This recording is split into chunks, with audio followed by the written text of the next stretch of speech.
അസ്മാസ് ബ്ലോഗിലേക്ക് എല്ലാവർക്കും സ്വാഗതം. വെളിച്ചെണ്ണ ഒഴിച്ച് ഇതാ ഞാൻ വലിയൊരു ഉള്ളി എടുത്ത് നമ്മൾ കഴിക്കണ്ടേ, വെക്കാനായോ ഇതൊന്ന് വഴറ്റിട്ടിട്ട് ഇതൊന്ന് നല്ലോണം വഴണ്ട് കിട്ടട്ടോ മക്കളെ.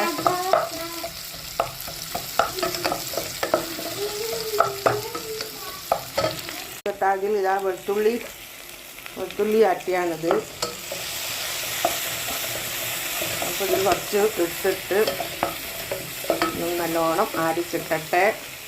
ഇത് കുറച്ച് വഴറ്റി കിട്ടിയിട്ടുണ്ട്. ഇനി നമുക്കിതിലേക്ക് പെരുംജീരകത്തിൻ്റെ പൊടി, നല്ല ജീരകത്തിൻ്റെ പൊടി, മുളക്, മല്ലി, മഞ്ഞൾ ഇതൊക്കെ ഇതിലിട്ട് കൊടുക്കുക. ഇതൊന്ന് ഇളക്കി കൊടുക്കുക.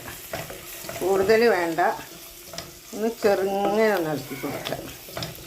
അധികം കരിയണ്ട. എന്നിട്ട് ഇതിലേക്ക് നമുക്കിതാ അരിഞ്ഞ് വെച്ചയ്യോ തക്കാളി ഇതിലിട്ട് കൊടുക്കുക. 4 തക്കാളി ഇട്ടിട്ടുണ്ട്.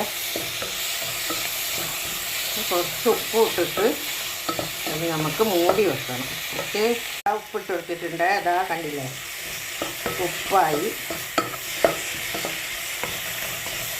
ഇതൊന്ന് നല്ലോണം ഒന്ന് വെന്ത് കിട്ടട്ടെ.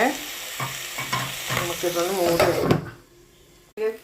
ഞാൻ മല്ലിച്ചപ്പും പൊതിനും കൂടെ ഇതാ ഉണക്കി വെച്ചില്ല കേട്ടോ. രണ്ടും കൂടെ കൂട്ടിയിട്ട് ഉണക്കി വെച്ചതാണ്. ഒന്ന് ഉണക്കിയതാണിത്. പിന്നെ അത് ഏലക്കായി, ഇത് കുരുമുളകും പൊടി കേട്ടോ. ഇതിട്ട് ഞാൻ ഒന്നും കൂടെ നമ്മൾ വഴറ്റിയെടുക്കാം.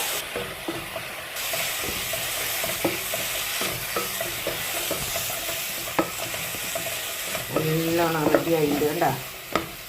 എല്ലാം റെഡി ആയിട്ടുണ്ട്. ഇനി നമുക്ക് ഉണ്ടാക്കി വെച്ച ഉൾപ്പടച്ചിൻ്റെ ആണ് കേട്ടോ. നല്ലോണം വേവിച്ച് വെച്ചതാണ്. ഇത് നമുക്ക് ഇതിലേക്ക് ഒഴിച്ച് കൊടുക്കാം. ഇതിൽ കിടന്ന് വെന്ത് വെള്ളമൊക്കെ ഒന്ന് വറ്റട്ടെ കേട്ടോ. അപ്പം നമുക്ക് ഇപ്പം കഴിക്കാനുള്ളതാണ്.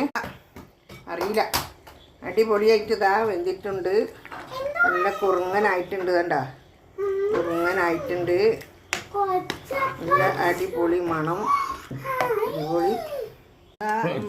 എടുത്തടാ കൊഴിപ്പടിച്ച് പത്തിരി ഇതാ പൊരിച്ചത്തിരി. ഇത് കഴിഞ്ഞാ ഇതാ ഇൻ്റെത്.